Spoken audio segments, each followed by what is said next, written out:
uh, is undertaken by most functional, I'll use the word functional parliamentary systems of the world. Because in many countries we have parliaments in name and in statute, but many of them are not really undertaking legislative processes, pre-legislative, legislative, post-legislative, in a very systematic, scientific, or analytical way. And legislation in itself is a fascinating subject. In Pakistan's parliament, we have not been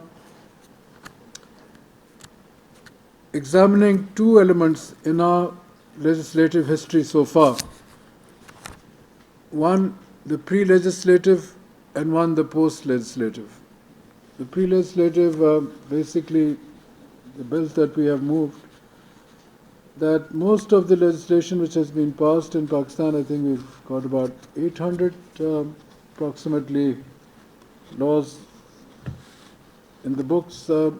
Many of the rules which are supposed to automatically flow after laws have actually been passed, many laws are never passed after several years have passed. So one of the major reasons in which the Honorable Lodi Saab here, who's a man with a very sound judicial background at different places, he, along with many of us legislators, got our heads together that how can we make the legislative process in Pakistan a little more, which can impact on the life of the citizens of this country. The whole purpose of legislation is not to pass laws, but to improve the standards of living of the people, to upscale the quality of life, and to provide an element of spirit of rule of law through enactments in laws, statutes in Parliament. The essence of good governance, which in the modern term we call good governance, in the old days we used to say good government. So these are words of nuance we keep on changing. Not me, but mostly it's the international community. So from that point of view, I think this post-legislative scrutiny on which I'll just speak not for long, maybe 15 minutes, we find that like having rules, and now after we have moved our bills on making of rules in our assembly, we are getting, not directly but indirectly, a lot of psychological opposition to it, because when you don't make rules, you can have a lot of leeway of discretion, and we all love discretion. Discretion empowers us. It adds to our executive power.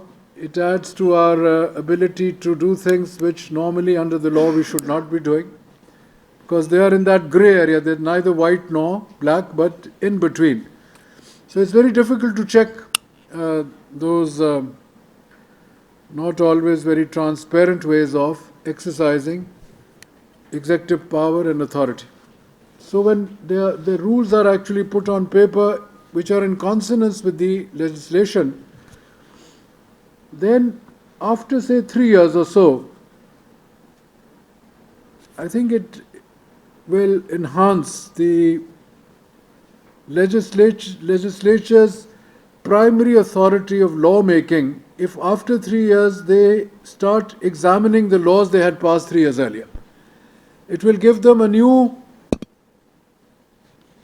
or a second look at how those laws have actually been executed, implemented on the ground, and whether they have served the purpose for which the law was passed. So this is basically the essence of post-legislative scrutiny, is to examine, is to overall assess, evaluate how that law has actually impacted the society after it has been launched, for which purpose that law was passed, and how has the society dealt with it. I think this happens in other countries. I've got about 6 countries: Canada, where it says that despite the fact the Privy Council's Office Guide to Making Federal Acts and Regulations suggests that the sunset clauses, mandatory review provision should be used sparingly, research has shown that there is no one model for review provisions in the Canadian legislation. Review provisions can vary in a number of different aspects, including timing and frequency of reviews, who performs the reviews, scope of the review, who considers the review once it has been completed, whether the review is mandatory or optional, whether it's some form of public consultation that must take place. The important part is public consultation. At this stage of the review, you can involve the public. After all, we represent the constituencies, we represent the people, we represent the stakeholders. Constitution protects the citizens, and the whole chapter on fundamental rights is to protect the weak. The whole purpose, as is the Charter of the Human Rights in the United Nations.